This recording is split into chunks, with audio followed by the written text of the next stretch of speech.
All right. So you just started working out. Let's cut to the chase. The whole point of this video is to help you understand the best way to work out, the best way to structure your training over the next 9 months. I say 9 months because each 3 month cycle there will be a new split. So I'm going to give you the best splits in the best chronological order to do if you are a complete beginner in the fitness game and you're trying to really bulk up, you're trying to get some muscle while keeping the fat down. This is what you're going to have to do. So the first thing is going to be, and most people don't understand this. So let me back up a little bit. Beginner gains. Beginner gains, it's a real thing. That means when you first start working out, you're going to gain the most amount of muscle in the fastest amount of time, which means the rate of muscle growth will be at its highest in the beginning of your fitness journey. Always. It's what happened to me. It's what happened to all your favorite fitness influencers. Everybody that you know that's jacked, that looks good, they literally got the most gains when they first started, right? So, with that being said, I want you to start with the first 3 months being full body workouts. And before you start acting crazy, like, oh, I want to do full body workouts, I want to do the like Arnold's bodybuilding work. Okay, understand, Arnold, he was in a different place. He was not starting to train when they started recording him. He was a professional bodybuilder, right? If you're a professional bodybuilder, it's a whole different game. Even when you're competing for bodybuilding, different games, right? Wouldn't recommend this. But if you're just a fitness enthusiast trying to get in shape, this is the best thing you're going to do, right? So the first thing I want you to do, like I said, full body workouts, the way you structure it, you do compound movements. So squats, deadlifts, um, pull-ups, low barbell rows, overhead press. 5 of these exercises. You want to do these, let's say 3 to 4 sets of 10 to 12, right? Keep it simple. Do all these 3 times a week. This is going to help you with getting in better shape than you already are, building as much muscle as possible, because each exercise, why they call it compound movement, you're using multiple muscles at once. So you want to make sure that as you're using multiple muscles at once, you're getting that stimulation. So you're going to be going to the gym 3 times a week, right? For the next 3 months, doing this full body style training. I say 3 times a week because if you were trying to go to the gym every single day, you're probably not going to want to do it. You're going to get burnt out. And on top of that, you don't want to spend 3 to 4 hours a day at the gym, right? Doing 2 a days when you first get started. You want to be efficient and you want to start building the habit by taking it slow, going a shorter amount of time at first, and then slowly increasing it as you like it, right? So that's that. Full body workouts, gotta do it.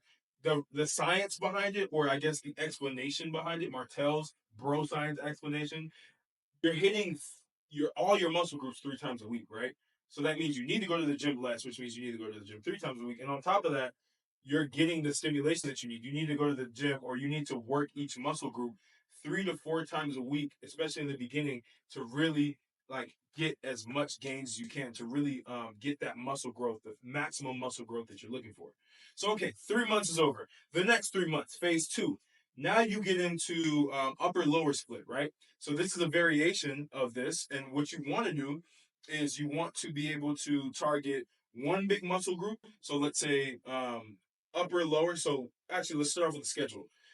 Monday, upper, Tuesday, lower, Wednesday, rest, Thursday, upper, Friday, lower, Saturday, rest, repeat, right? You may rest on Sunday as well, or you may just add another upper or lower day, depending on what you want to train. You do this, and it's a variation, but when you're doing the upper, you choose 1 or 2, probably 2 to 3 of the compound lifts, and then you supplement it, or you not superset, but you add an accessory lift to it or a secondary lift. So, for example, if I'm doing an upper day, I might do bench, and I like to do incline barbell. By the way, don't do flat barbell. This is why you see my chest the way that it is, because I do a ton of incline presses, right? So make sure you do incline barbell.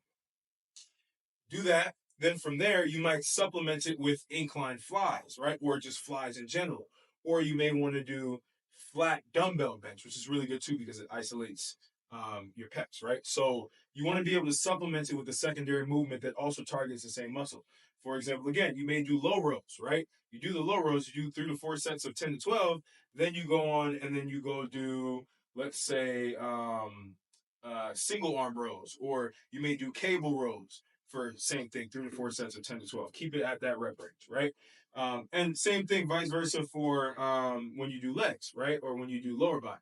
So you want to do that split. That's going to be 3 months. That's going to carry you over, right? It's going to be a new workout for you. Your muscles are going to be shocked.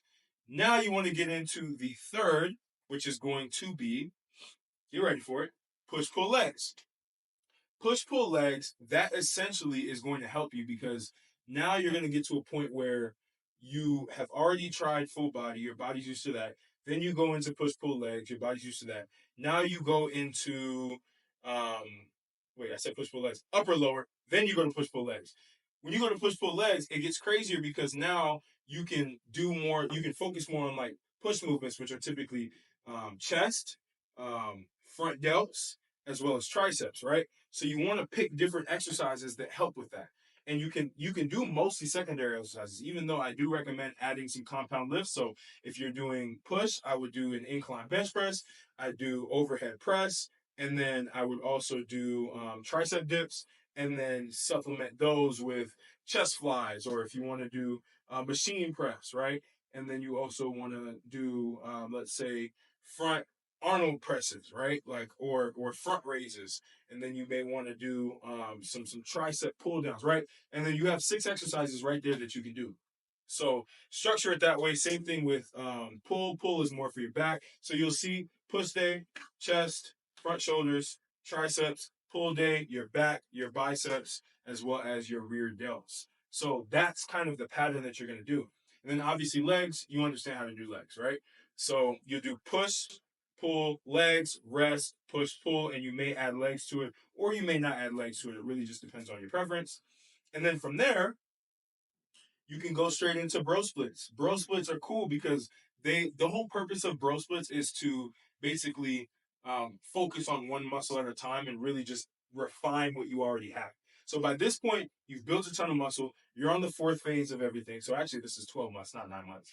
So you're doing basically arm day, chest day, back day, shoulder day. You get the point, right? Leg day. Leg day, I always tend to just like have it all in one because you can. It's pretty much normal to do that. But yeah, you're pretty much hitting each muscle group once a week.